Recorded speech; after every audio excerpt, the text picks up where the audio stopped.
Татар халкы ул әдәбиятка аеруча мөкибән киткән халык һәм әдәбиятны ул әхлак чыганагы, тәрбия чыганагы итеп карый.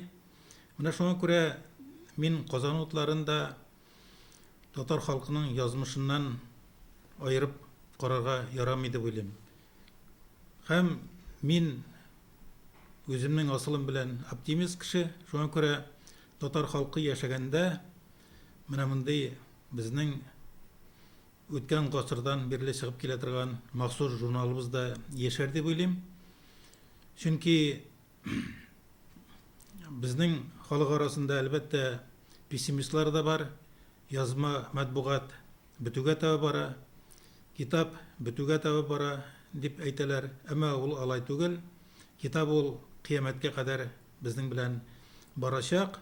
Әгәр дә без менә элек-электән китаплы халык, әдәбиятка мөкибән киткән халык икән, без менә мондый махсус басмаларыбызны, әйтик, Казан утлары журналын бергәләп сакларга тиеш һәм аның әбүнәчеләре сафында торга тиеш дип уйлыйм. Казан утлары журналы безнең дөнья күләм танылган татарның бөек журналларының берсе һәм бүгенге көндә татар халкының рухын, татар халкының хисен тойгыларын турыдан-туры чагылдырып бара торган иң зур, иң төп, иң акыллы журналларыбызның берсе. Әлбәттә, аның бер гасырлык тарихы аның шулай бөек булу турында сөйли. Без һәр вакытта менә үземнең язган әсәрләремне, хезмәтләремне Казан утлары журналында күрсәм, ул миңа бик зур сөенеч бирә.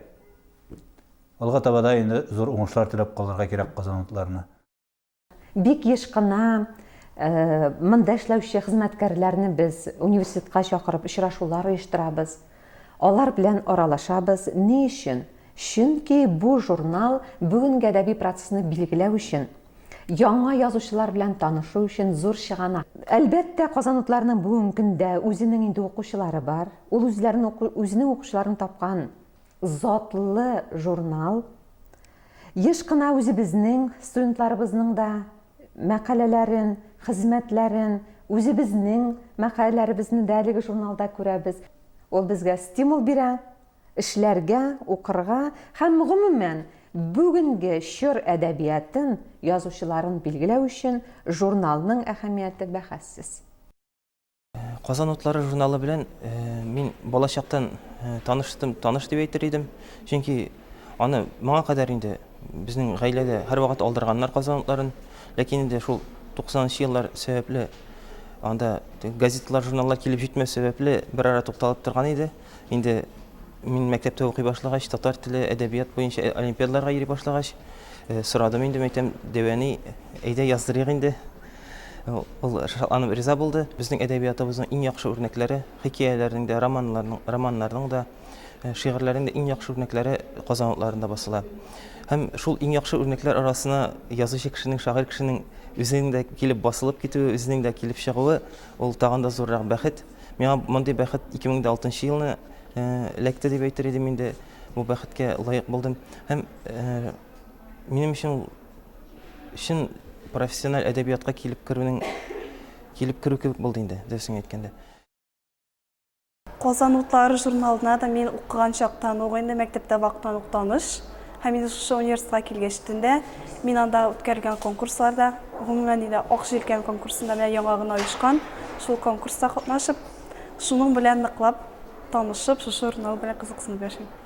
Һәм инде үземнең иҗат җимешләремне, гомумән инде хикәяләрне шушы журналга бирергә тырышам.